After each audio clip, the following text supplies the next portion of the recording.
chance, which says a lot considering Dean just got his butt kicked by these people and they weren't like prepared. This time they're going to be prepared. I feel like that's a lot of confidence in Sam, which is good. Dean doesn't usually show that. Usually he's like, Sam needs a chaperone. I think he feels that Sam has a better fighting chance than Officer Kathleen does. That's 100% what it is. But then Pa Bender tells Lee, one of the brothers, to shoot Sam in the cage and Officer Kathleen as well. Well, that was rude. So rude. Lee doesn't listen to Pa Bender though and opens the cage, and Sam has his magic bracket.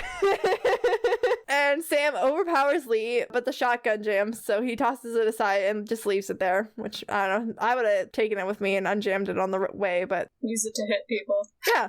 Anyway, he didn't do that. So they leave Missy to watch Dean by herself, and usually most of the time I'd be like, wow, so dumb to only leave one person, let alone a little girl to watch Dean Winchester, but you know what? Missy Bender, child of nightmares. She's pretty feral. I trust her to kill Dean at any time, not even break a sweat doing it. I trust her to kill Dean and use his fingernails as a necklace. Yes, I agree. Usually, like, a full-grown man, I'd be like, you probably want at least one more, and even then, you're not gonna contain Dean, but I feel like, yeah, Missy's gonna handle this, no problem. She'll bite his ankles like a rat. She'll do whatever the frig it takes. I mean, she has no hesitation. Sam and Kathleen have escaped, and it turns out that there will be a hunt because they are on the run. Sam causes Jared Bender to shoot Pa Bender in the chest. He doesn't die, he just gets shot. And then they put Jared in one of the cages. Officer Kathleen and Sam are freaking badasses in this sequence. Yes! The fact that neither of them gets shot is a miracle. And then Sam makes a questionable-ish decision. Given the circumstances, I don't think he had a choice. But he leaves Officer Kathleen and Pa Bender alone. And Kathleen really wants some answers for why her brother is dead. Oh man, this part was intense. Yeah. When Pa says that it was fun, Kathleen just shoots him and kills him, which is amazing. Good for her. No hesitation. Due process, who's she? Cut to Sam and Dean coming out of the house. We don't see how they got Missy Bender locked in a closet, but they say that they locked her in a closet. Dean looks like her knife came in contact with his face. It took two brothers against a 13-year-old girl, but it's fine. We believe it. Again, Missy Bender, child of nightmares. Kathleen calls the state police and the FBI for backup, but tells the Winchesters to go and just duck if they see a squad car. Just walk back to town and get their car. This entire episode is just creepy, and I love that they actually made this an actual episode instead of it being like a filler like deleted it. And another thing is that I forgot, sorry, go ahead. No, it's one of those like middle episodes of the season that doesn't really have much to do with the plot or anything. Like it's just like a, I don't know what you want to call it, like a middle episode, Monster of the Week episode. All of these season 1 episodes are Monster of the Week episodes, but like like almost every season in the middle of the season there'll be like an episode or two kind of like sprinkled in that has nothing to do with like the plot really, like the overall arcing season plot, and this is one of them. And sometimes they're really good and sometimes they're not. This one's really good. I think filler episodes are really valuable when they show like really important character development, and this one really does. It puts the boys in the situation that we don't really think they've ever been in before, and we get to see how they handle like human serial killers and things like that. Yeah, exactly. Dean says that he's sorry about Kathleen's brother, and she says that she thought it would be easier knowing the truth, but the truth is so horrible that it's not easier, and I feel really bad for her. Yeah, we'll just use our imaginations. Dean then tells Sam never to go missing like that again, or else he's not looking for him, which is categorically a lie. Sam's gonna go missing several times, and so will Dean. Sam makes a comment about Dean getting jumped by a 13-year-old girl, and again repeats something that Dean already said. He says, "You're getting rusty there, kiddo," which is funny. I love that. And then that is the end of the episode. And we are traumatized. Yeah, this one was upsetting. One thing I loved about this episode is that they give the women in this episode power. Like, they make that reference in the early 2000s that women can be powerful, and it's just a great thing about that episode too. We're gonna do our death count and MVP, and then when we get to the Bechdel test, we'll probably talk a bit more about the women in this episode. But yeah, Officer Kathleen was amazing. And even Missy was amazing in her own disturbing way. Yeah, okay, total death counts. So this week, I think shockingly, we only saw 2 on-screen deaths, Pa Bender and Alvin. So that brings our on-screen total to 136. And then for on and off-screen total for this episode, I was thinking 2 plus technically, but I'm actually going to say 16 plus because I counted Pa Bender, and then in the trophy room, there's Polaroids of a bunch of victims, and I counted 15. Oh, great. That's nice. And if you think, okay, like 1 or 2 a year for, you know, the last like 7 or 8 years, that kind of works out. So yeah, so I'm going to say 16 plus on the on and off screen death count, and therefore that total is now 826 plus. Oh, nice idea counting the Polaroids. Yeah, I'm like, I think there was Polaroids, and I tried to count as many as I could see. We didn't get a lot of good looks at them, so it was hard. I'm sure that there could be way more or way less victims than that, but that's like the thing I thought would be the most accurate thing to count based off of. It was either that or try and estimate how many teeth were in the jar. So. And then I'm like, well, they just take 1 tooth from everybody, because that's gonna be a lot more victims than if they take like the full like 32 teeth from everybody. And then I was grossed out because I don't like teeth either. Trying really hard not to gag right now. So MVP of the week, let's see who people want to nominate as the most valuable person. Probably gonna have to say Kathleen. Kathleen was pretty awesome.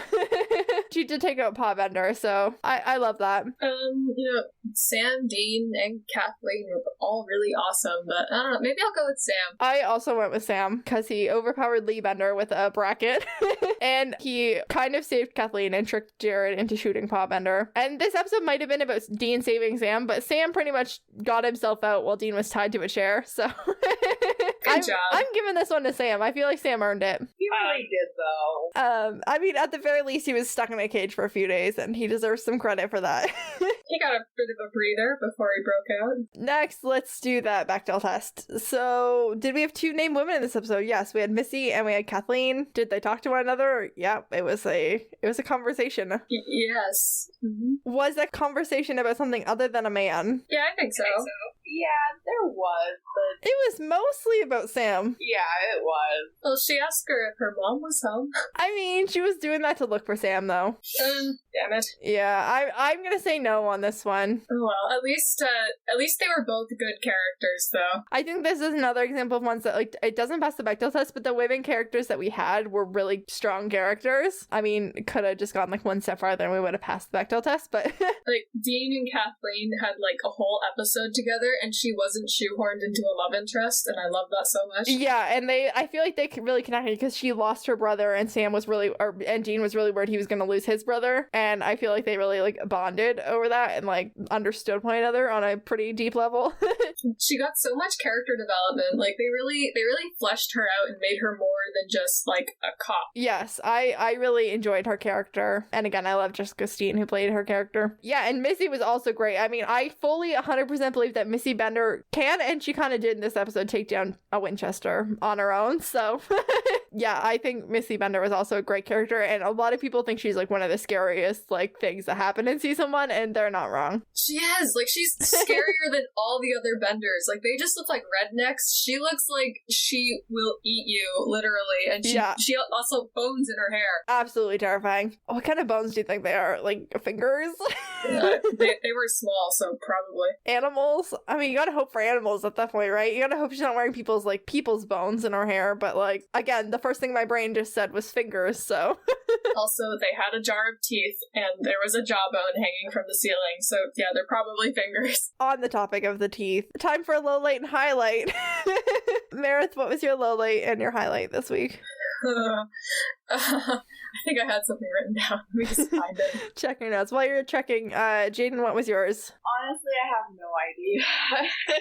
My low light is 100% the jars of teeth and the other trophies. I already have issues with teeth. I don't see any usefulness in keeping a jar of human teeth. It's just gross. My low light is just, their house in general. So scary, honestly, everything. Oh gosh, it is just a realm of nightmares and, like, criminal minds, definitely. Jaden, did you have a highlight? Like, your favorite part of the episode? Probably where Sam was trying to break Alvin out. That part was great. Yeah, that was really good. Yeah, he was, like, sitting there struggling to pull whatever that was down, and Alvin was just, like, sitting there bashing him, and he's like, dude, I don't care what you're saying. I'm just going to try and get out of here.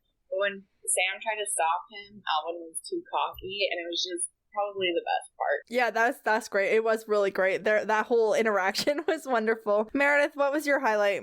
I really love the part where Sam and Kathleen were escaping. Like that was Me really too. cool. That was also my highlight. The fact that neither of them got shot in there when they were like being shot at by Jared and Pa Bender, and they were just both doing the absolute most there. Good job, guys. Yeah, I appreciate that. So that brings us to the mental health check. Again, I'm not a psychologist, so this segment is based purely on my own opinions and a weekly reminder that if you're struggling with anything at all, please reach out for help. This week was honestly, I mean, I didn't have a lot of spare thoughts regarding mental health this week. Another pretty heavy example of Dean equating all of his self-worth on Sam's well-being and his responsibility for Sam. But honestly, there wasn't much time for anything else. But I did want to give Sam a little props for having the will to survive. Good job. Sam was like, I'm getting out of this cage. I don't care if you're pessimistic about it. I'm going to keep working until either I get killed or I get out. And I appreciate that. I don't like when characters just roll over and accept that they're going to die. No, that makes them a damsel in distress. And that is not Sam Winchester. But yeah, anyone else have any concerns about the Winchesters' mental health in this episode? No. No, probably not. Yeah, I mean, this felt like a really fast-paced episode. Like, Yeah, they were kind of distracted for most of it. yeah, I felt like every moment was fairly high stakes. We didn't have time to worry about that, really. Jane, did you have any like case of the week research that you wanted to give before we let Meredith do her thing? Oh, go ahead, Meredith. Have fun. Perfect. Meredith, you take us away. Okay. This is one of the creepiest episodes of Supernatural because the villains are all human. But guess what, everyone? There was a real-life Bender family. Yikes. Give us the name. Their nickname is the Bloody Benders. Right. Yeah. So the Bender family settled in Kansas in the 1870s, which Kansas on this show. There was John Bender Sr. with his wife Elvira and their kids John Jr. and Kate, who were both in their 20s. They had emigrated from somewhere in Europe, evidenced by the fact that the parents spoke very little English and the kids had accents. We're pretty sure they were German, but we're not sure. We really don't know that much about their personal history or even if they were related to each other in life, because all we have are the testimonies of the family and their neighbors as well as some old newspapers. Like, we don't have that much paperwork. It's great. So they were also spiritualists, which was a really popular movement in the 19th century, centered around the belief that the veil between the spiritual and temporal worlds was thinner than previously thought, and we could communicate with the dead. I'm simplifying this, but I encourage everyone to do some research on spiritualism because it's actually really fascinating. So the Benders set up a small farm and a general store, and they would often give travelers dinner and a place to spend the night. Also, Kate would often hold seances and lectures on spiritualism. And she preached free love, which most people nowadays wouldn't be against, but she kind of made it worse by boldly announcing that she liked to sleep with her brother and saying that murder could be used for good. So that's lovely.